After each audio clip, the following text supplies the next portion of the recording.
Hey everyone, welcome to our November mid-month wrap-up. I thought, because we've already read 6 books this month, that we would do a quick check-in with you to give you some thoughts and feelings on what we've read so far. Basically nothing has been off of our TBR, which is interesting, and we've read 2 books from our TBR and 4 books that we just realised were expiring on the library app, and one that I needed to read for secret readers. So that's not what we intended. Hopefully we'll be able to catch up with the TBR in the second half of the month. So it won't matter that we've read a bit wildly for the first couple of weeks. So the first book that we read this month was Between the World and Me by Ta-Nehisi.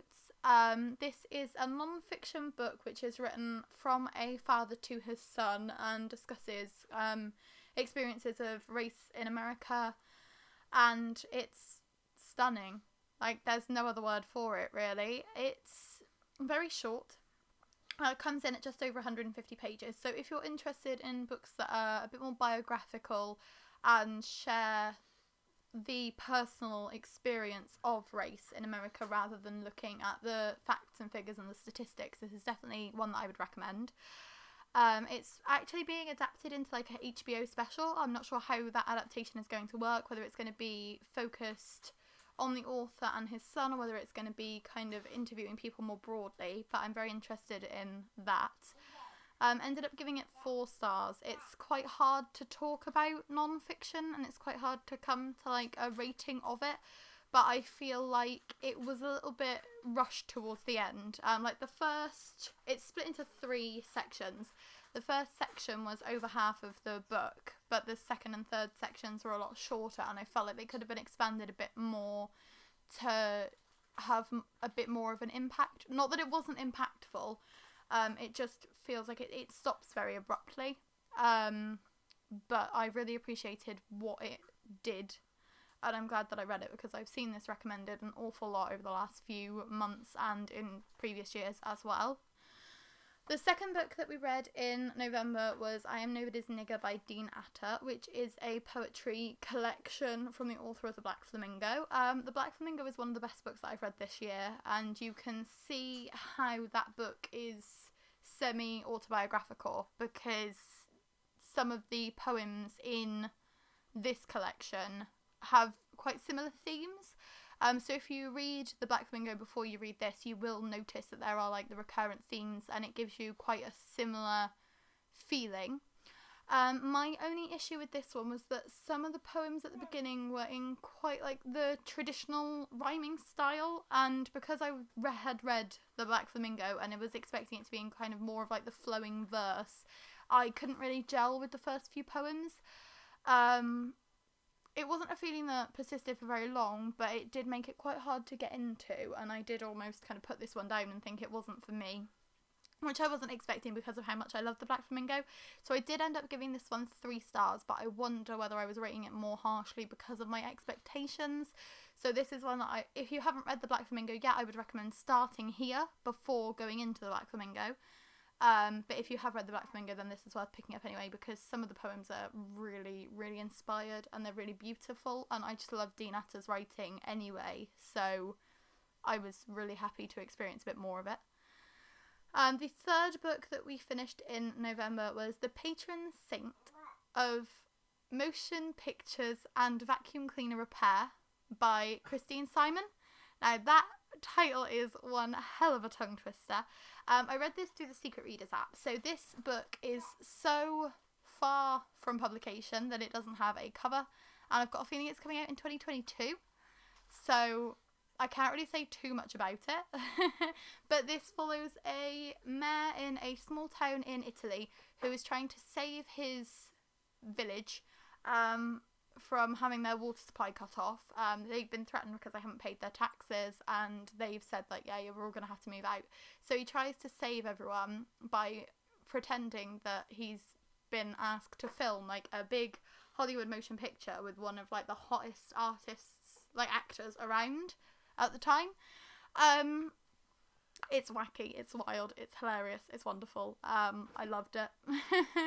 There are some bits that are a bit too kind of crazy, and also because it's so far from publication, I wonder whether it's going to get fleshed out a bit more, because there were some bits that jumped quite rapidly from place to place, and could have done with a bit more body. And some of the characters, like, there is a big cast of characters in this one, like, considering it's quite a small town. There's like a butcher who's got like 14 sons, and some of the characters are brushed over a little bit, and I think it would be more impressive if they were a bit more fleshed out, but that might be something that comes later on in the editing process and in the publication kind of timeline for this one, because it is so early, so I'm not going to hold that against it too harshly.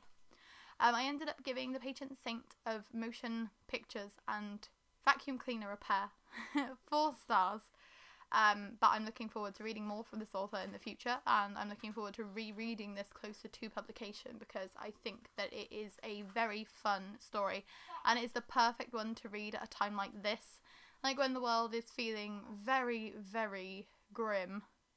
This one's just like a little bright spark, and it was very enjoyable. The 4th book that we read in November so far was The Midnight Library by Matt Haig. Have no words for this one. I love it so much. It's astounding.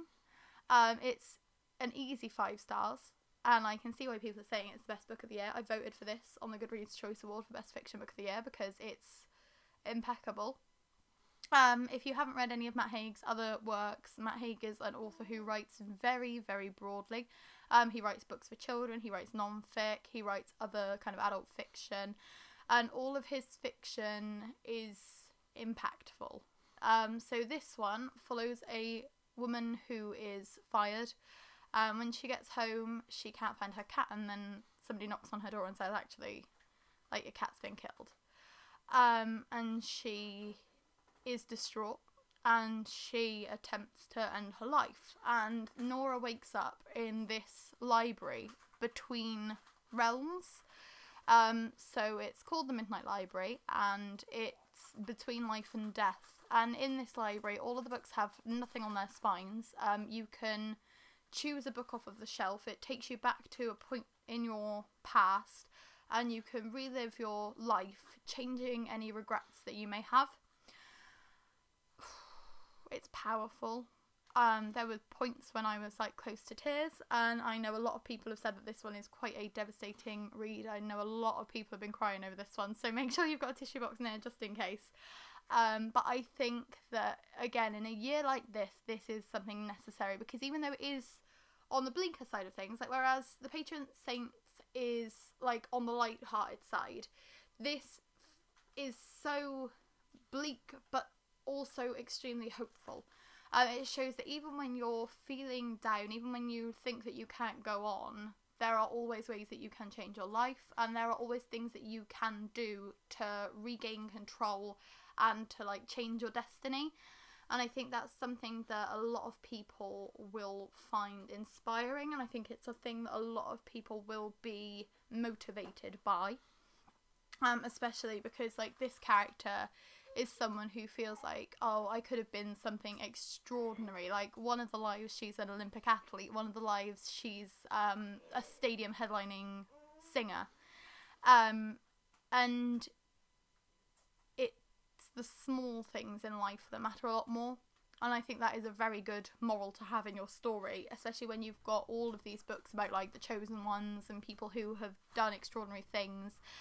It's nice to have a story which is focused on someone every day who could have done extraordinary things but is just like an everyday person. It's easy to relate to, and I adored it. Like, there's nothing I can say to express how much this book impacted me, and to express how much I'm going to be thinking about this book for months or years to come.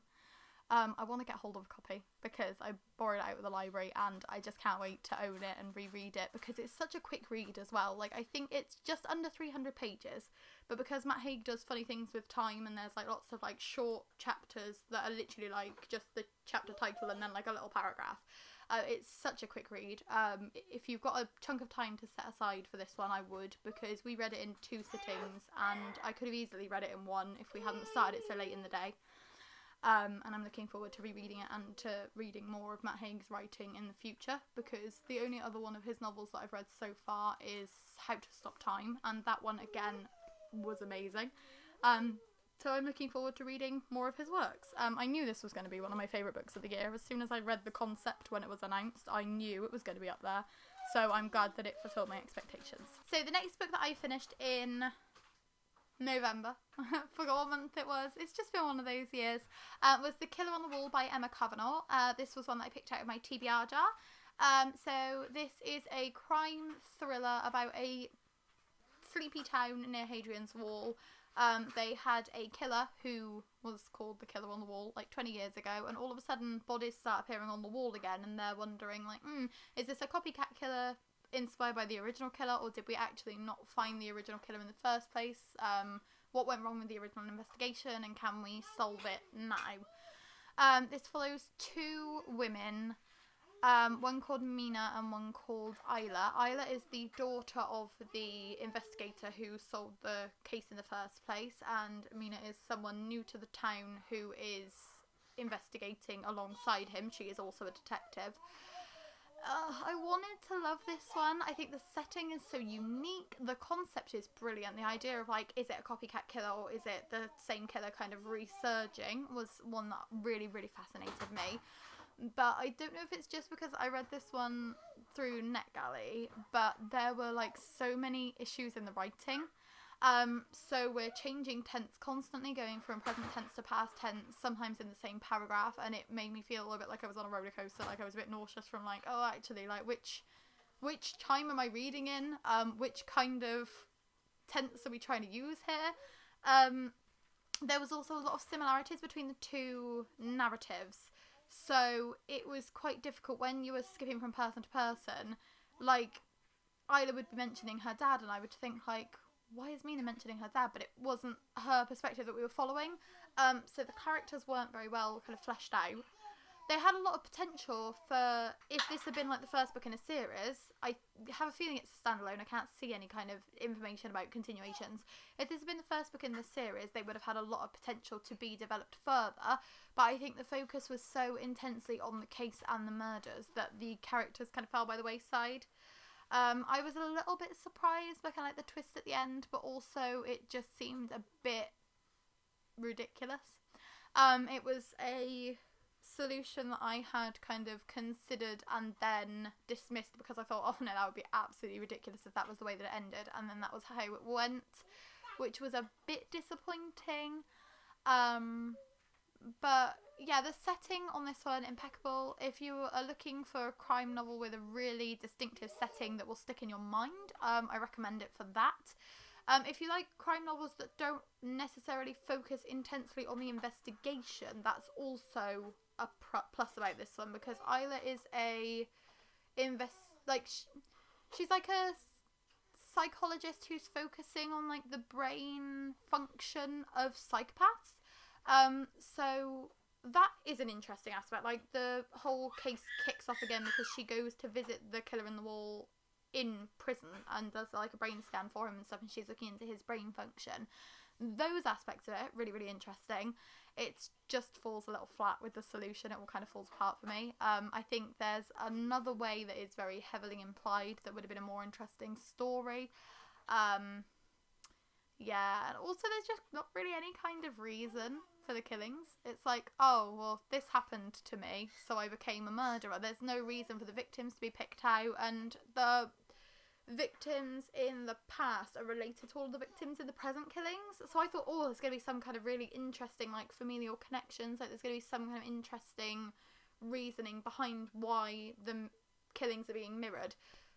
But there wasn't, so that was a bit disappointing as well. I will give Emma Kavanagh's writing another chance, because I don't know if the issues with like the tense switching and the issues with how kind of flat it made me feel was because it was an early copy. Like, it might have been editing a bit better before publication.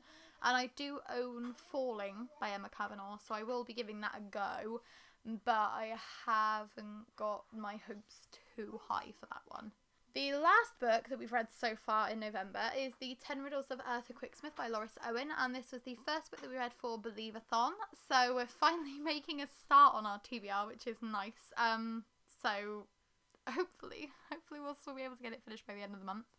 The 10 Riddles of Eartha Quicksmith follows a boy called Kip, who is introduced into this society called Quicksmiths.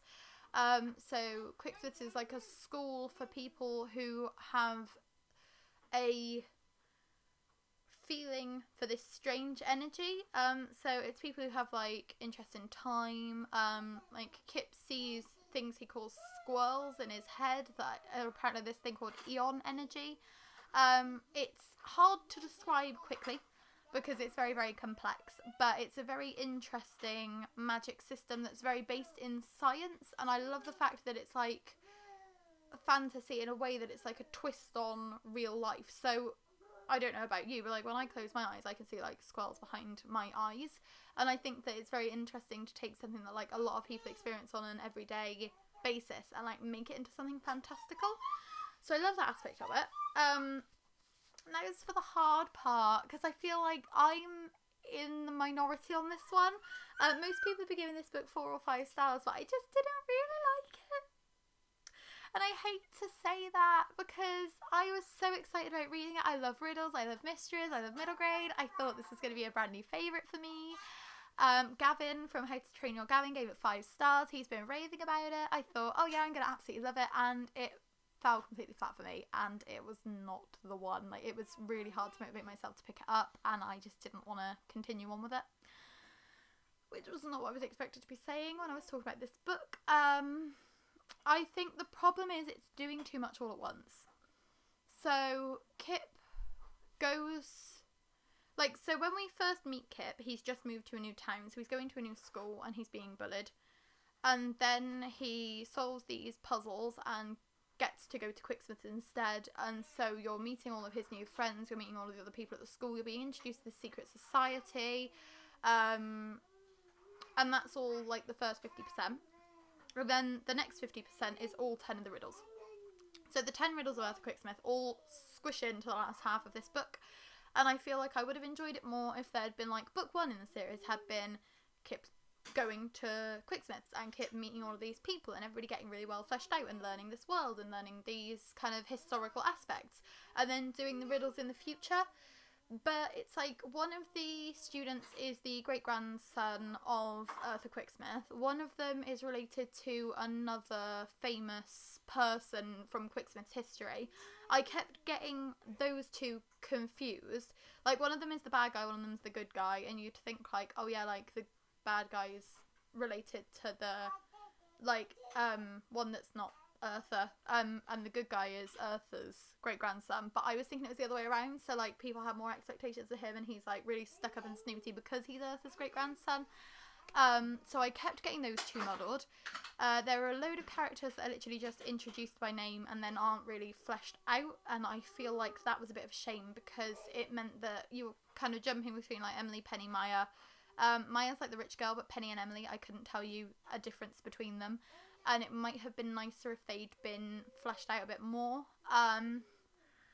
It will appeal to fans of Harry Potter, and I know that's not something that I should say because it's what everybody says, but if you have kind of been moving away from Harry Potter this year because of everything that's going on with the author, this is the kind of direction that you will end up moving in.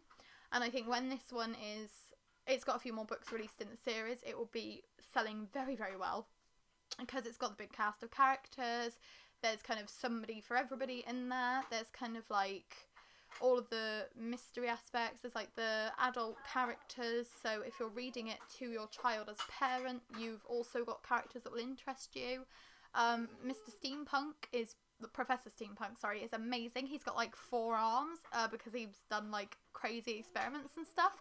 Looking forward to seeing more of him. And then there's Miss Twist, who is the kind of professor in charge of the entire establishment, and she has to speak into your mind because she can't speak. Love that aspect as well. Like, there are so many little things that I really, really enjoyed about this one, but as a whole, it just really disappointed me.